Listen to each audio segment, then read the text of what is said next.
exactly the wrong way to think about growth. Growth is, in my judgment, a pull-up strategy, not a trickle-down. Trickle-down suggests that, we are all sitting at a table, eating legs of venison and, a lot of goodies, and something trickles down below the table and goes to the serfs and the dogs below. I mean, this is a kind of passive strategy, and that's a conservative idea of Mrs. Thatcher and President Reagan. This is no relationship to the way we were thinking about it. I was in the Indian Planning Commission in the early 60s, and we thought of growth as a active pull-up strategy, which would pull people up above the poverty line into gainful employment.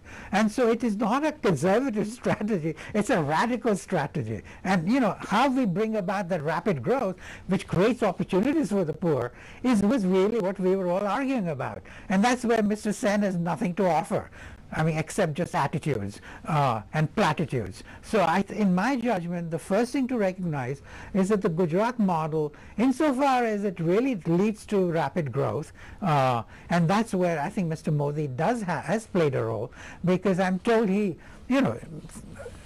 will clear everything in order to attract investment in a week or so. I mean, and that is, so a lot of people are flocking to investing over there. He's brought about more electricity. So, there are no blackouts continuously like in the rest of the country.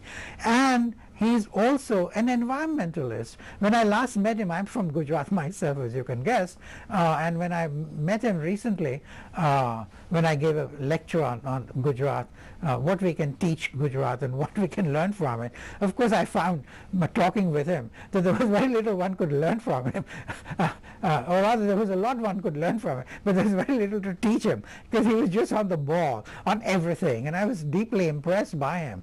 But he also gave me this book on environment, and I was quite astonished actually. He'd written it himself.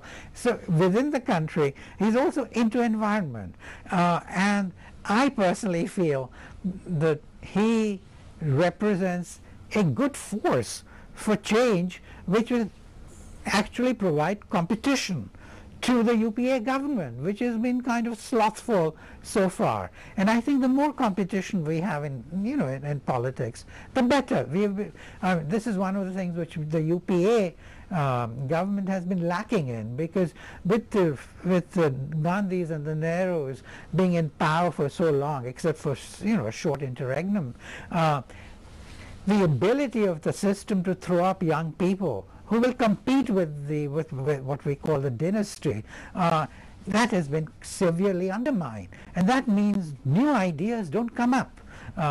And through the normal force of competition, the BJP, I'm not a BJP person, but the BJP, at least there's more competition. I mean, Narendra Modi, for him to get leadership was not a cinch. It was not something automatic because he inherited some kind of halo from having been born in the right family. He's had to fight for it, and that's a very good sign. In fact, I would like to see in India much more political competition, and actually rather than go by the kind of Sen kind of attitudes, I'll never vote for Narendra Modi, what we should do is promote competition. And actually, when the two parties, and maybe three, have managed to set up their candidates, I would love to see in India also public debates between these guys, so that the common man and the voter sees what people have to offer and sees them arguing with each other.